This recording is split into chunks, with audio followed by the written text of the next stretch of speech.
আসসালামু আলাইকুম ভিউয়ার্স, আশা করি সবাই খুব ভালো আছেন। আলহামদুলিল্লাহ আমিও খুব ভালো আছি। আমার কুইন অফ কিচেন চ্যানেলে আপনাদের সকলকে স্বাগত জানাচ্ছি।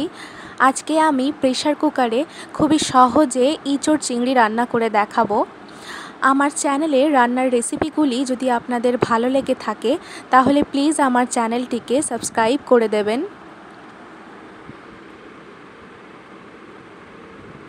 প্রথমে আমি চিংড়ি মাছগুলোতে নুন আর হলুদ মাখিয়ে নেব। এখানে আমার নুন হলুদ মাখানো হয়ে গিয়েছে। এবার একটা ফ্রাইং প্যানে সর্ষের তেল দিয়ে দিচ্ছি।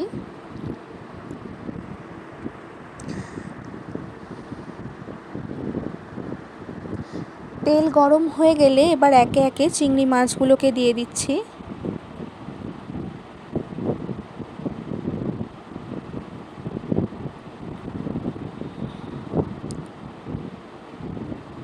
চিংড়ি মাছগুলোকে আমি হালকা করে ভেজে নিয়েছি। মাছ ভাজা হয়ে গিয়েছে, এবার একটি পাত্রে তুলে নিলাম।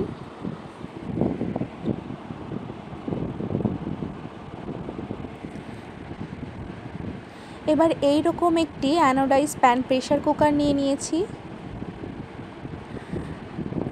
সর্ষের তেল দিয়ে দিচ্ছি।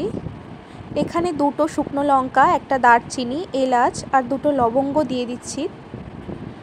এবার ফোড়নটা একটু নাড়াচাড়া করে দিয়ে দেবো পেঁয়াজ কুচি আর দুটো কাঁচা লঙ্কা চেরা। পেঁয়াজটা খুব ভালো করে ভেজে নেব।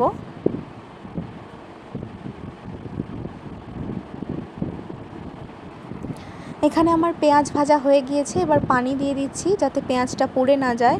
দিয়ে দিলাম 2 চামচ আদা রসুন পেস্ট, 2 চামচ হলুদ গুঁড়ো, স্বাদ অনুযায়ী নুন, 1 চামচ লঙ্কা গুঁড়ো, 1 চামচ জিরের গুঁড়ো, 1 চামচ ধনের গুঁড়ো।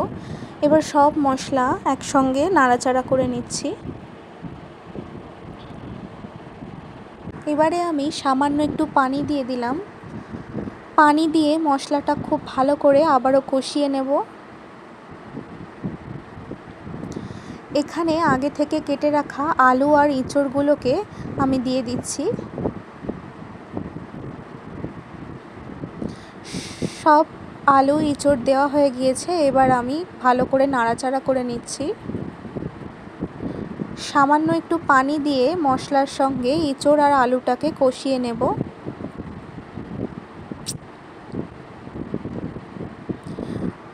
এঁচড়টা কষানো হয়ে গিয়েছে, এবারেতে আমি পানি দিয়ে দিলাম। আগে থেকে ভেজে রাখা মাছগুলোকে দিয়ে দিচ্ছি।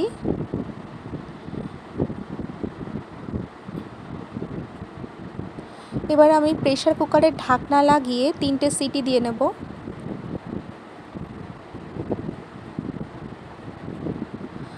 তিনটে সিটি হয়ে গিয়েছে, এবার ঢাকাটা খুলে দেখে নিচ্ছি।